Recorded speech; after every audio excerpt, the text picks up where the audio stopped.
દરેકને જય દીપોમાં જય માતાજી। મિત્રો આપ સૌને નમ્ર વિનંતી કે આ ચેનલને સબસ્ક્રાઇબ કરો, શેર કરો, લાઈક કરો। જય દીપોમાં। કાયદાની પ્રક્રિયાની અંદર કોઈ પણ તોમતદાર હોય દરેક માટે એક જ સરખો નિયમ લાગુ પડતો હોય છે। એમાં કોઈ સેલિબ્રિટી કે કોમન પબ્લિક એવું હોતું નથી। એટલે જે પોલીસે પોતાની કાર્યવાહી ફરિયાદ ઉપરથી કરેલી અને એ પ્રમાણે ધરપકડ કરી। આખો વિડીયો જોતા પહેલાં મિત્રો હું તમને જણાવી દઉં કે વકીલનો વિડીયો જે તમે વિડીયોમાં જોઈ રહ્યા છો તે વકીલ બોલી રહ્યા છે ગણેશ ગોંડલના કેસમાં 307ની કલમ પણ લાગી શકે છે। હવે કેસની કોર્ટની તારીખ નજીક આવી રહી છે ત્યારે વકીલોએ જણાવ્યું કે દલિત સમાજના યુવકને માર્યો તે હાફ મર્ડર પણ કહી શકાય, જેથી કરીને ગણેશ ગોંડલના રિમાન્ડ પણ મંજૂર થઈ શકે છે।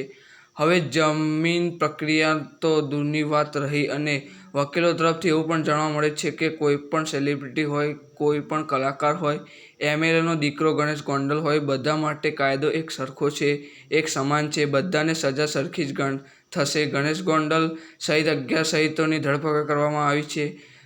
તેમને સ્વીકાર્યું છે કે તેમને દલિત સમાજના યુવકનું અપહરણ કરીને તેને મારવામાં આવ્યો છે।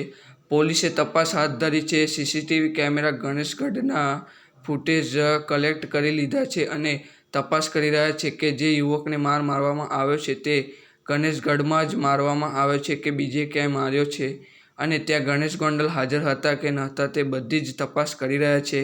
અને હવે ગણેશ ગોંડલના જામીનની વાત કરીએ તો તે કલમ લાગુ પડે તો જમીન મળી શકે અઘરા થઈ શકે છે અને જો પોલીસ અને કોર્ટ દલીલ સાંભળી યોગ્ય પ્રક્રિયા અને યોગ્ય નિયમ અનુસાર કાયદા અનુસાર ફેસલો કરશે તો ગણેશ ગોંડલને જામીન મળશે કે નહીં મળે તે તમે શું લાગે છે મિત્રો કે તમે ગણેશ ગોંડલ જામીન મળશે કે નહીં મળે?